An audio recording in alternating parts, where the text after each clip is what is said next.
Aleluia, aleluia, aleluia, aleluia. Louvado seja o teu nome, Senhor. Louvado seja o nome do Senhor que nos visita com seu poder. Louvado seja o nome do Deus que nos amou primeiro e com misericórdia continua a nos amar. Receba, Senhor, a nossa adoração. Receba, Senhor, o nosso louvor. Receba as nossas confissões de fé através da música. Receba, Senhor, as nossas ansiedades que deixamos agora no altar daquele que é santo. Receba, Senhor, as nossas aflições, as nossas alegrias, as nossas lágrimas, as nossas incertezas, as nossas convicções, tudo que somos, tudo que não somos, nós entregamos a Ti, porque diante do Santo de Israel, do Santo do Universo estamos e glorificamos ao Teu nome. Obrigado pela liberdade, Senhor, que temos. Obrigado porque o Senhor nos convida a nos relacionarmos com um Deus que é muito além da razão, de um Deus que é poder. E deste poder, deste ar em movimento que nos abençoa neste início de estação de Pentecostes. Oh Senhor, continue conosco e transforma-nos nesta estação. Transforma-nos a mais e mais verdadeiros adoradores. Não só adoradores dominicais, mas adoradores na vida. Adoradores que glorificam o Seu nome sendo sal e luz. Adoradores que cantam as suas poesias quando o dia está mal. E quando o dia está bom, independente do dia, faz assim em nós, Senhor. Para que no agrupamento coletivo as nossas manifestações de louvores sejam uma explosão de gente que adora em todo tempo. Ah, Senhor, bendito é o Teu nome. Continue conosco nesta noite. Carecemos e queremos mais de Ti. E precisamos mais de Ti. E oramos em nome de Jesus. Amém e amém. Vamos aplaudir a Ele. Oh, Senhor, obrigado. Aplausos também a esse grupo maravilhoso. Oh! Fantástico. Podem se assentar. Metais, maravilhoso. Ai, se o Phil Collins estivesse aqui, ele se convertia na hora. Graças a Deus. Bem-vindos a todos, meus irmãos. Bem-vindos a todos.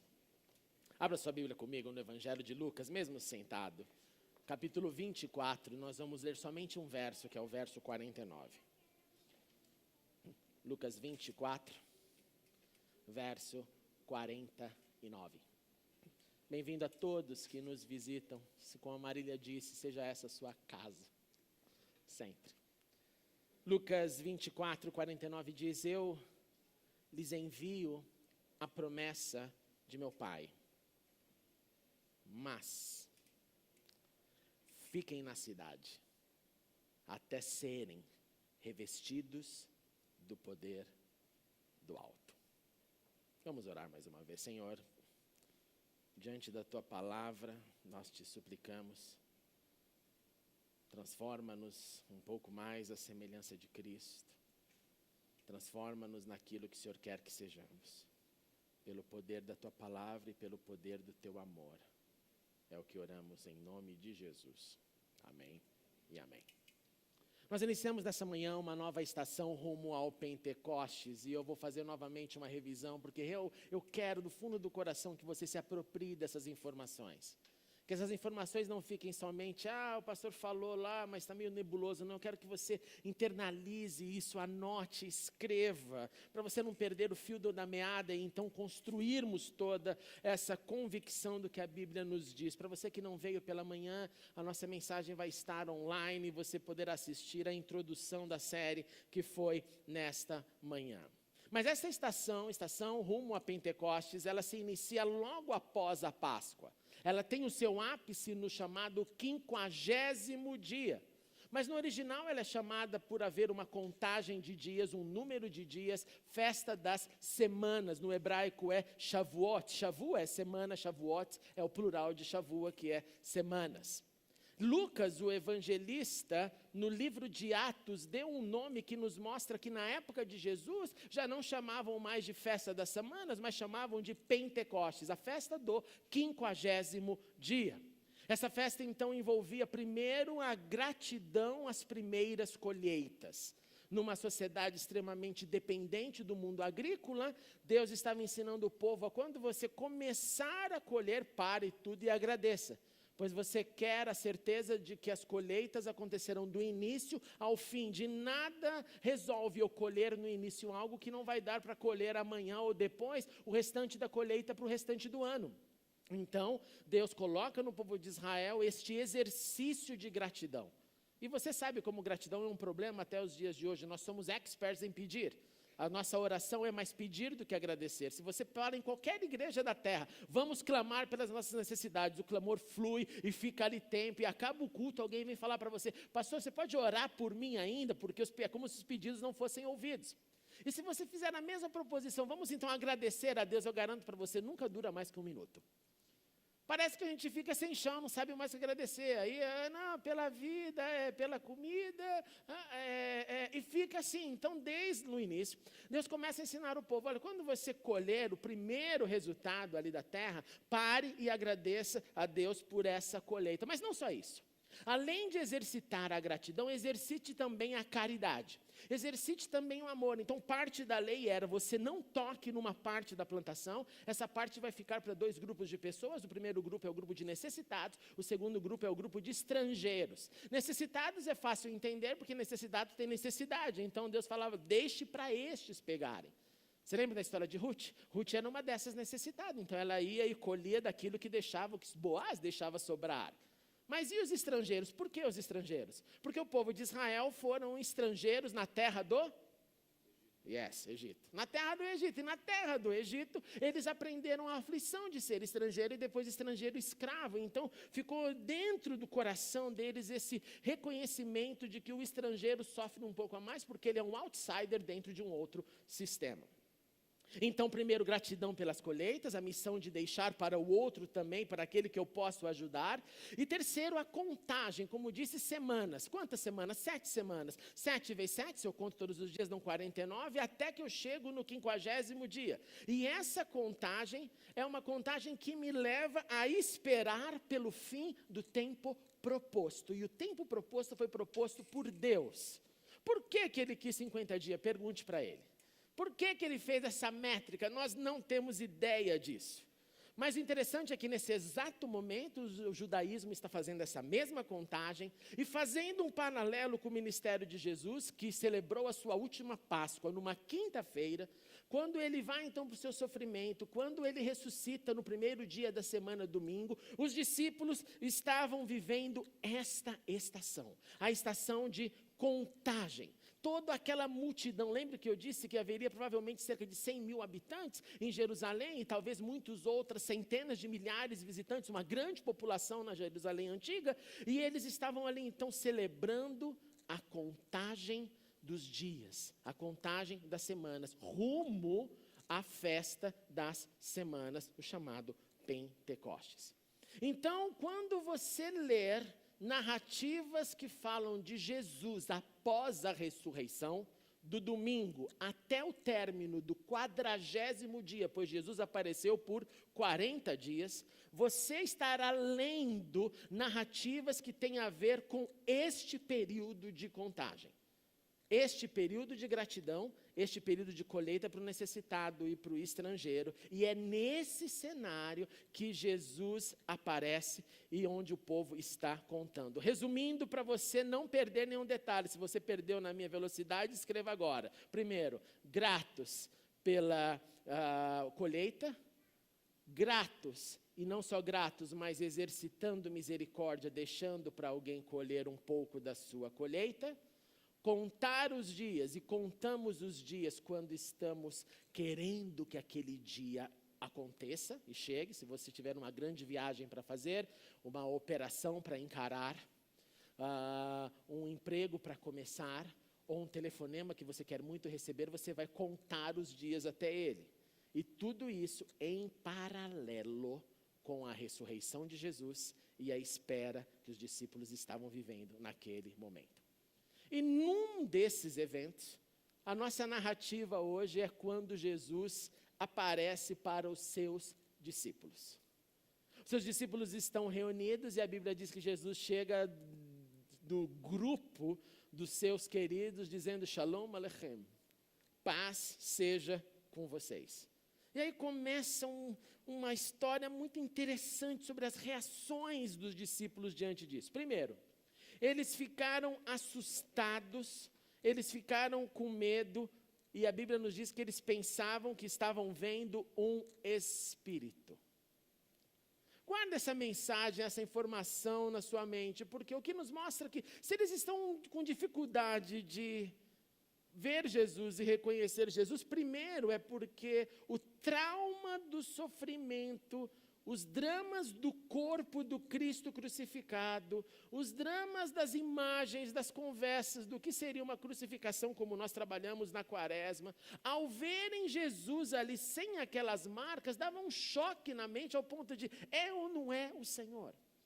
Estamos diante de um espírito, e espírito aqui você pode fazer uma associação a um fantasma. Lembra quando Jesus anda sobre as águas? A primeira palavra é o que? É um fantasma, é um espírito, é um ser aí que nós desconhecemos, acreditamos que existe, porque um ser humano normal não vai ficar flutuando na água. Então eles estão sofrendo essas confusões de imagens, uma do espancado, torturado, crucificado, com a ideia de um outro que está bem na minha frente. Jesus percebe isso e pergunta para eles, por que vocês estão perturbados? Por que vocês têm dúvidas? E aí Jesus começa o momento de, venha tentar, venha fazer um teste. Primeiro, Jesus olha para eles e disse, olhe as minhas mãos, olhe os meus pés, venham, toquem e vejam. Geralmente nós lembramos só de Tomé, quando a história é se eu não tocar. Mas o texto não aqui classifica somente Tomé, diz que todos os discípulos estavam nesse barco. Parece que Tomé acho que foi o mais corajoso, de deixar isso claro do coração, falando, se eu não tocar não vai dar. Os outros ficaram quietos, sempre tem, né? Sempre tem o mais corajoso, sincero, e tem a galera que fica quietinha, esperando o primeiro reagir. E aí ele fala, vejam, e aí Jesus põe na boca de Jesus o pensamento dos discípulos, quando ele diz, um espírito, se é o que vocês estão pensando, um fantasma, se é o que vocês estão pensando, não tem carne, não tem osso, não tem aquilo que eu estou provocando para vocês virem tocar e perceber. E tendo dito isso, o texto nos diz que Jesus mostra uma vez mais as mãos e os pés. E por que não creem ainda? Então, se você passa pelo primeiro teste, o teste do toque, e aí o texto começa a mostrar uma confusão de sentimentos. Eles estavam cheios de alegria, eles estavam cheios de espanto, mas ainda eles não acreditavam plenamente. Aí Jesus, com seu amor e misericórdia, falou, ok, se o teste 1 não foi suficiente, vamos ao teste 2. E o teste 2 é, alguém tem aqui algo para comer? Porque um fantasma, um espírito não tem carne e osso, e agora eu provo para vocês que eu tenho. Segundo é, se vocês têm algo para comer, me dê alguma coisa para eu mostrar para vocês. E aí deram um pedaço de peixe assado. E o texto nos diz claramente, ele comeu na presença deles. Bom, um parêntese. O que nós aprendemos aqui, muita gente fala sobre a vida pós-morte. Se Jesus for o modelo padrão do pós-morte e do corpo glorificado, você sai desse texto com algumas certezas. Primeiro, fique tranquilo, você que como eu gosta de comer, porque nós comeremos lá na glória. Uhul, né? A minha oração só é que essa comida não engorde. Aí vai ser o céu. Não vai ser o céu, você poder ser um saco sem fundo espiritual. O cara come, não tem fim, né? Papo de gordo esse, né? Perdão, Senhor, eu não sei o que falo. Mas se Jesus é o padrão, ele está mostrando isso, que corpos glorificados comem. Que corpos glorificados, apesar de ter outras capacitações, ele continua com carne e osso. A pergunta é óbvia, que é, o que é essa carne e osso? É um outro padrão, é um outro termo. Mas Paulo tentou falar um pouco sobre isso quando ele descreveu sobre o corpo glorificado aos Filipenses, no capítulo 3, versos 20 e 21, ele diz o seguinte: a nossa cidadania, porém, está nos céus, de onde esperamos ansiosamente o Salvador, Senhor Jesus Cristo, pelo poder que o capacita a colocar todas as coisas debaixo do seu domínio. E agora vem a história. Ele transformará os nossos corpos humilhados para serem semelhantes ao seu corpo glorioso. Portanto, se há um modelo que dá para a gente pelo menos ter ideias, é o corpo glorificado de Jesus. Carne e osso, ao mesmo tempo que atravessa a parede, ao mesmo tempo que come. Interessante você montar isso na mente. De volta a Jesus, ele disse então: olha, vocês não estão me reconhecendo, mas foi isso que eu falava para vocês. Quando eu estava com vocês, eu dizia exatamente que isso iria acontecer, mas vocês não ouviam, se ouviam, não escutavam. Era necessário que se cumprisse tudo o que foi dito ao meu respeito. Discípulos, estava escrito. Quem veio de manhã agora, um bell ringing. Na lei de Moisés, nos profetas e nos salmos.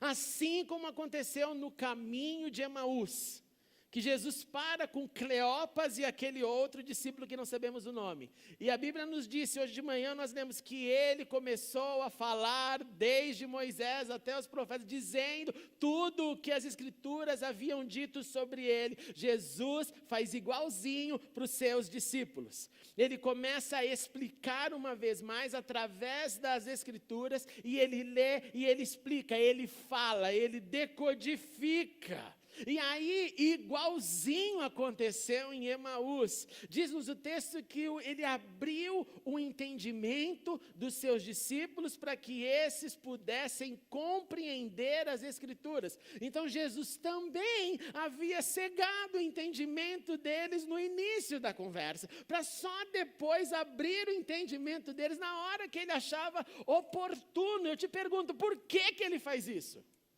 Responde para quem está do seu lado, vai lá, vai lá.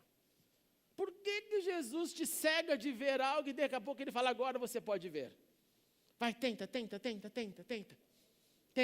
trazer uma resposta, tenta.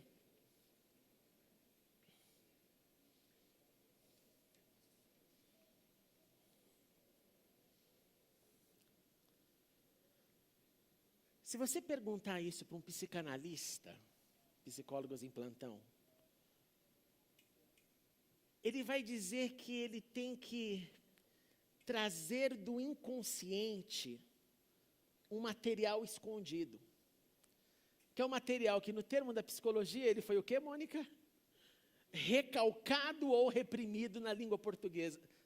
Reprimido ou recalcado, ele foi afundado. Eu não quero lidar com esse negócio. Quando eu não quero lidar com algo, o que eu faço? Eu fujo, eu enterro. Eu falo para alguém que venha falar comigo, eu não quero mais falar sobre isso. Não toque mais neste assunto. Eu tenho a impressão que Jesus para por um momento e fala, agora não, eu vou ter que sumir com essa tua consciência, com a sua possibilidade de enxergar, de fazer as matemáticas, de chegar às suas conclusões, e daqui a pouco eu puxo, não através da hipnose, não através de nenhum método catártico, mas eu vou lá com o meu espírito e falo, é agora, e tiro a venda dos olhos. E os olhos começam a enxergar, e o incrível é que quando ele faz isso, aí realmente alguém vê. Aí realmente há compreensão, tudo entra no lugar, tudo se faz claro como o dia. E aí então, diante disso, Jesus tirando as vendas, ele disse, está escrito, Cristo haveria de sofrer, Cristo haveria de ressuscitar dos mortos no terceiro dia. Haveria que o seu nome ser pregado, haveria que ser provocado arrependimento para o perdão dos pecados, começando aqui em Jerusalém, que era o centro da espiritualidade do povo, mas não permanecendo só em Jerusalém, indo por todo o mundo, e vocês são testemunhas destas coisas. E aí, nesse momento, chegamos no texto que lemos, quando ele disse: eu lhes envio a promessa do meu Pai, mas fiquem na cidade. Eu lhes envio, mas fiquem na cidade até serem revestidos do poder do alto. Caramba, foram 3 anos andando com Jesus. Foram 3 anos vivendo momentos incríveis e teriam que esperar ainda por um dia quando essa promessa iria chegar. E eles não sabiam que chegaria no 50º dia. Mas você sabe que quando você está com uma ansiedade esperando algo, é de matar, não é? Quando você quer que o negócio aconteça ontem e demora e nada acontece, é horrível isso. E Jesus, mesmo depois de 3 anos caminhando, ainda fala: não, tem que esperar um pouco mais. Então não era suficiente. Não era suficiente o que eles já tinham vivido. Não era suficiente o que eles tinham experimentado. Eles estavam sim contando os dias tradicionalmente, eles estavam com certeza nesse momento sendo grato pela provisão de Deus, não tenha dúvida. Com certeza, se sobrou algum dinheiro aqui na bolsa dos discípulos, esse foi o dia que eles falaram: galera, a gente não está plantando e nem estamos pescando na Galileia, tira o dinheiro da bolsa e vamos dar um pouco, porque já que nós não podemos repartir a colheita, vamos dar dinheiro para as pessoas que precisam, que é a prática normal. Se você não tem o alimento, você dá da posse. Mas a pergunta devia estar ressoando na cabeça deles: o que é esse tal de revestimento de poder? Nós que vimos milagres, nós que vimos tudo, nós que vimos as grandes manifestações de Jesus, o que seria esse revestir de poder? Talvez então eles lembraram das Escrituras e pensaram: Moisés era um cara revestido de poder.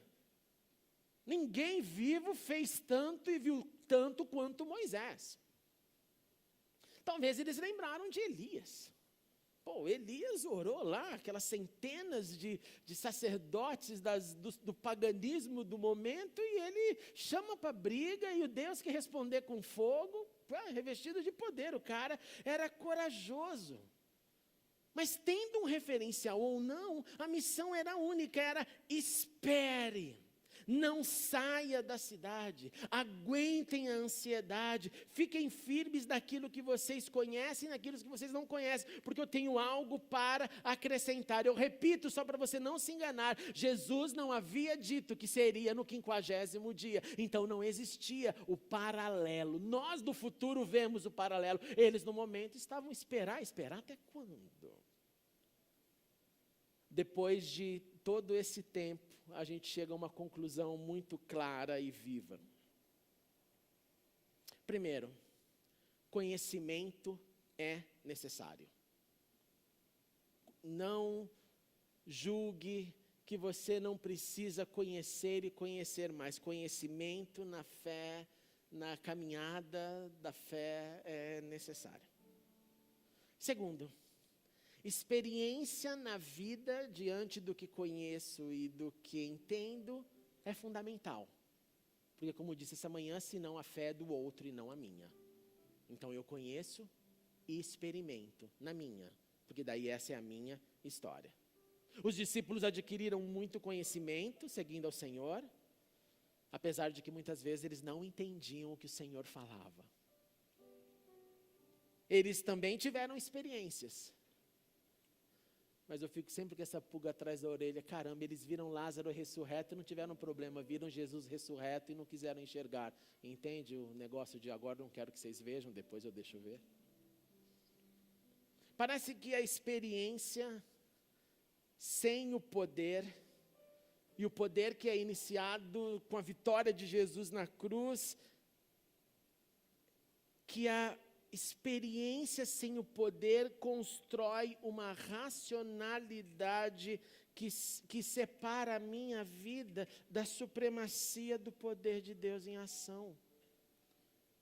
quando eu somente sei e experimento, eu posso levar tudo isso a uma vida que ainda não consegue executar a missão, ou que vive nos altos e baixos, às vezes mais baixo do que alto. E se isso era verdade para aqueles que andaram com Jesus, eu te pergunto, não será verdade para eu e você? Se isso era verdade para eles que dormiram, acordaram com Jesus, e Jesus falou para eles, foi legal, né? Maior seminário do planeta. Mas não é o bastante. Precisa ainda do metafísico. Precisa ainda do além do físico.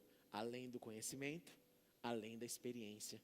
Precisa do poder, do fogo, do óleo, chame como quiser. Por quê? Porque conhecimento sem poder é um alimento para a religiosidade fria. Experiência sem a sensibilização do espírito, ela gera orgulho, que geralmente mantém o chamado experiente sem muito fazer. Ele somente diz que sabe, que entende, e o orgulho sufoca-o, ao ponto de não dizer, Senhor, eu sou pobre, necessitado, preciso do seu toque. Eu não quero só acordar e dizer, eu sei que meu Redentor vive. Não, eu quero te sentir, Senhor, porque já que eu não posso te abraçar, e o Senhor disse que bem-aventurados os que não viram e creram. Eu quero ser bem-aventurado pelo teu poder em mim. Nós precisamos de poder, meus irmãos, nós precisamos ser revestidos do poder do alto. Foi Ele quem disse isso, não foi o movimento pentecostal que disse isso, foi o Senhor Jesus. Deus enviou Jesus, Jesus olha para os discípulos e disse, espere pelo poder. E aí no poder, vocês vão ter a força necessária para ser igreja-povo e povo-igreja. Vocês vão ter forças para viver aquilo que viveu a igreja no seu nascimento, lá no dia de Pentecostes, até a sua morte ou até a volta do Senhor. E neste Pentecostes, assim como nós fizemos buscando na quaresma, lendo o livro de João, eu quero te encorajar a ler o livro de Atos. Mas eu quero te encorajar a ler o livro de Atos com essa pergunta o tempo inteiro: o que o Espírito está fazendo aí? O que o Espírito está movendo nessas ações? O que o Espírito está provocando na igreja, nos apóstolos, nas salvações, no apóstolo Paulo, em Barnabé, nas viagens, na vida, nos encontros. Mas eu quero também te encorajar nessa estação a buscar mais do Espírito Santo de Deus. E a pergunta que você pode ter nessa hora é como? Primeiro, busque um relacionamento com essa pessoa da Trindade que geralmente nós colocamos de escanteio. É só você responder para você mesmo. Quantas vezes você ora ao Espírito de Deus? Você ora para Deus, você fala em nome de Jesus. E a terceira pessoa da Trindade, nós fazemos o quê? Colocamos ela em algum lugar. Sendo que Jesus falou assim, não, Deus me enviou, o Pai vai enviar o Espírito, eu vou cair fora e quem vai ficar é o Espírito. Para você se lembrar das palavras de Jesus em João. E João, tudo nos indica que foi o último livro a ser escrito do Novo Testamento. João é quem vai ficar repetindo essa palavra, o Paráclitos, o Espírito. Ele vai dizer que, em João 14, verso 16, que o Espírito estaria com os discípulos, que o Espírito permaneceria com eles. Ele vai dizer que o Espírito iria nos lembrar, nos fazer lembrar de todas as coisas, João 14, 26. João diz que o Espírito testemunhará a favor de Jesus. É quando você sente lá no seu interior aquela voz que testifica que as palavras de Cristo é verdade, João 15, 26. Que o Espírito guiaria os discípulos a toda a verdade, João 16, 13. Que o Espírito anunciaria aos discípulos as coisas que iam de vir. Querendo dizer, fiquem tranquilos, o Espírito vai dar para vocês o caminho. João 16, 13. Que o Espírito receberia, anunciaria o que é de Jesus. Em outras palavras, um canal, e o Espírito glorificará o Senhor, João 16,14. Portanto, Ele está atuando em nosso dia a dia e nos convida para uma percepção maior da sua atuação. Se na quaresma nós paramos e pensamos nos feitos de Jesus, no ministério de Jesus, em Pentecostes nós temos que pensar nos feitos e no poder do Espírito. Então eu te encorajo a conhecer mais do Espírito, assim como na quaresma que lutamos, jejuamos para conhecer mais de Jesus. E eu ouvi muitos testemunhos, bendito seja Deus, de pessoas que conheceram mais a Cristo. Neste Pentecoste eu te encorajo a buscar mais daquilo que você já tem uma porção de conhecimento, talvez de experiência, mas eu quero te dar um conselho. Busque poder. Busque poder. Busque poder. Busque mais, para que sejamos revestidos desse poder. E cumpramos assim a nossa missão. Vamos ficar em pé. Nós vamos fazer algo diferente. Início de temporada, com essa banda maravilhosa. Vem aqui todo mundo. Nós vamos cantar mais uma vez essa música que cantamos na primeira sessão do Perto Quero Estar. Mas eu quero te dar fazer um convite para você, te dar uma possibilidade. Sabe uma coisa que é deliciosa? É ouvir o próximo e estar perto do próximo. E nesse início de estação, rumo ao Pentecostes, nós vamos celebrar o nosso Pentecostes dia 6 de junho. Teremos literalmente a festa do 50º dia. Mas eu quero te convidar a um ato de, Senhor, eu quero. Se você quiser, é livre, é a sua vida. Mas eu quero te fazer esse convite. Se você quiser, eu queria te convidar para vir aqui na frente, para nós cantarmos juntos. Aqui, ó, aqui na frente. Ocupando essa parte, para nós nos ouvirmos. Para nós fazermos um grande culto aqui de adoração e juntos falarmos, Senhor, nós não estamos aqui agora com pastor, músicos e igreja. Não, é um povo só. Juntos, venham para frente, sem vergonha. Venham para frente. E nós vamos cantar essa canção dizendo, Senhor, nós queremos estar perto de Ti. Nesse Pentecostes nós queremos Te buscar. E nós queremos Te achar. Não tenha timidez. Venha. Vamos cantar juntos. Celebrando ao Senhor. E clamando. Perto quero estar.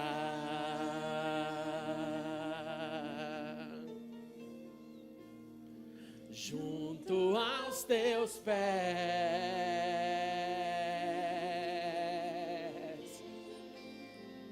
pois prazer maior não há que me render e Te adorar.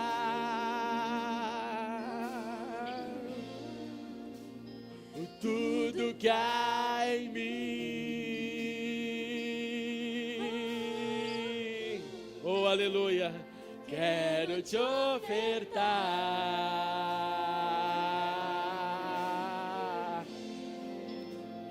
mas ainda é pouco, eu sei,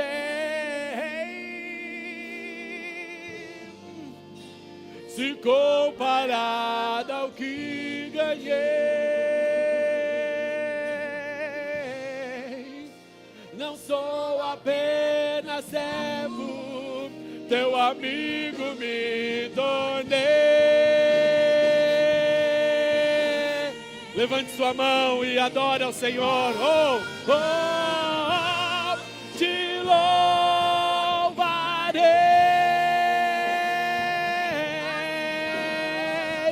Não importam as circunstâncias,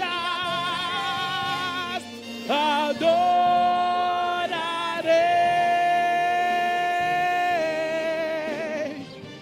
somente a Ti, Jesus. Oh, oh, Te louvarei.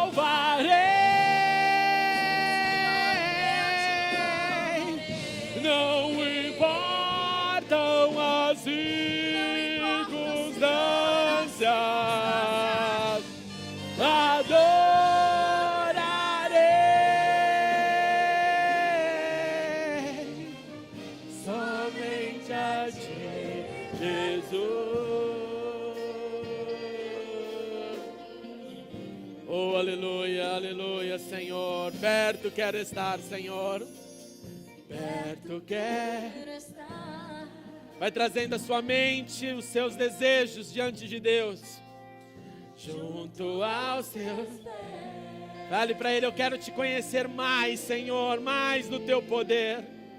Pois prazer maior não há em me render e te adorar. Tudo que há em mim,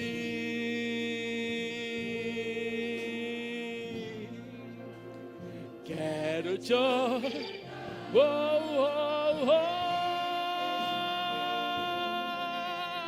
mas ainda é pouco, eu sei, se comparado ao que ganhei. Não sou apenas servo, teu amigo me tornei.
Somente a ti, Jesus.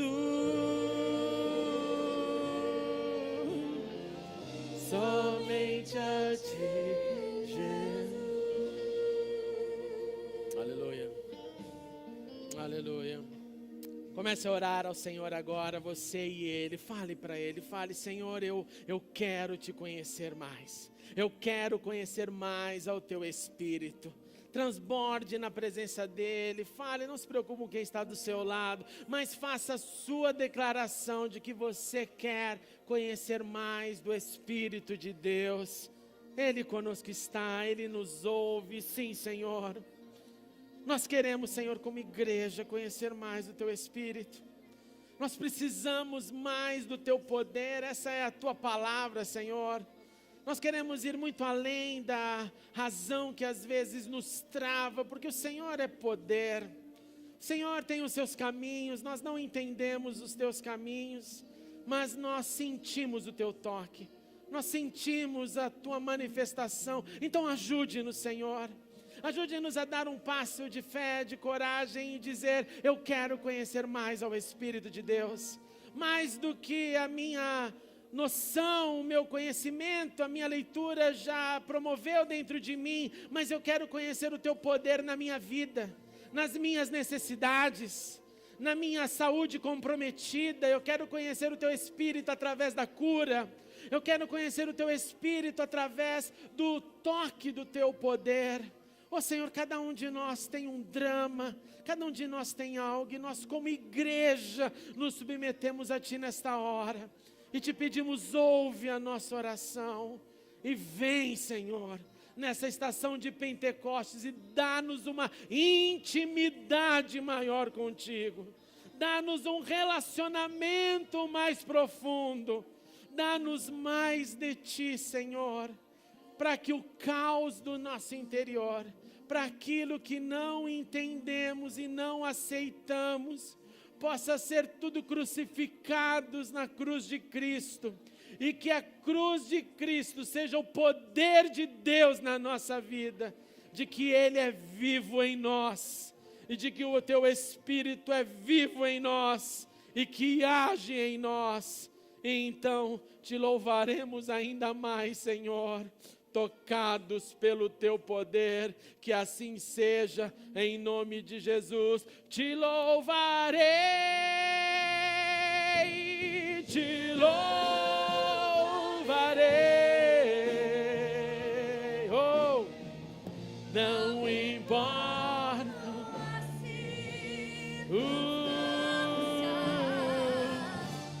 te adorarei,